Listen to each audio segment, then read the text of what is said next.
because I don't. But I'm extremely appreciative for those who've done that because that's a sacrifice that you can't put a dollar amount on. So if they made a law that said every soldier in a combat zone gets $250,000 a year for life, I would vote for that 100%. Because I know how much of a sacrifice that is. So I think ultimately I think you got to be careful when you're talking about this wealth building thing to also understand that the wealth building exercise is also a self-esteem building exercise. You cannot separate building wealth from the building of your self-esteem and your self-confidence. You cannot, because when you have self-esteem and self-confidence, you know your worth. And when you know your worth, you don't sell yourself short. You don't go out here trying to serve other people who don't even like you that much. You don't go out here and take on positions in this economy that are going to be harmful to you. You don't get out here and say, I'm honored to sacrifice everything for you and then leave nothing for myself and nothing for my children because I'm effectively saying that you matter more to me than my own damn kids.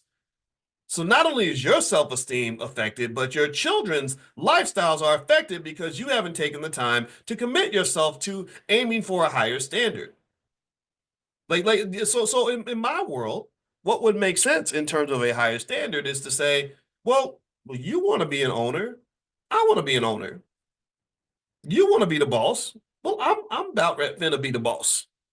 You want the money? Well, I'm going to have the money. You want financial security? Well, I want financial security. You want to do well for your children and build generational wealth? Well, I'm going to do for my children and build generational wealth. Why? Well, because I not only are not you know what? Not only are we equal, but I actually value myself and my family more than I value yours.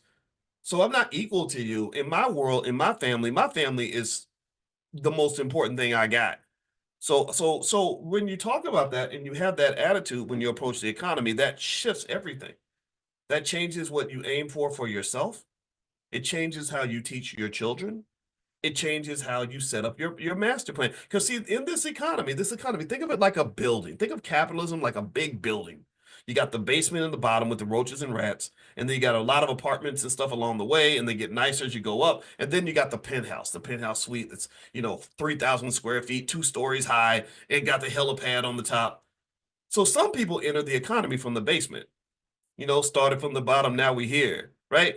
Started from the bottom, now and we identify with that because we kind of feel, I believe, inherently that we should be starting from the bottom. That's where we're supposed to be.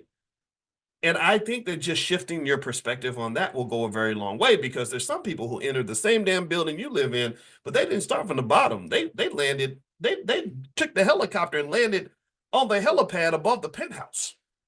So they're the only way they'll end up on the same floor with you is if they blow it all and decide they want to go down. But they are starting at a higher level, which gives them a greater opportunity than somebody who started from the basement. A lot of things have to go right for you to get from the basement to the penthouse.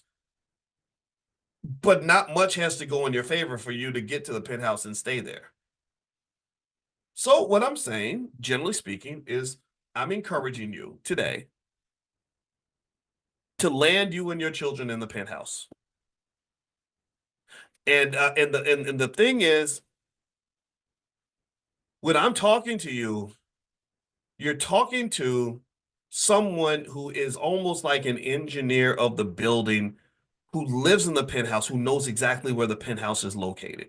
I know exactly when the helicopters are going to arrive. I know exactly which rooms you want, which ones you don't. Like think of it like capitalism, like a hotel, and you arrive. You get there, and the little man is just punching the buttons on the computer, and I can tell you where the best rooms are. I know where the vacancies are. I know where I know where the best views are in the building, and I'm telling you, like, okay, you want to be over here. You don't want to be. Don't take that. Don't do that.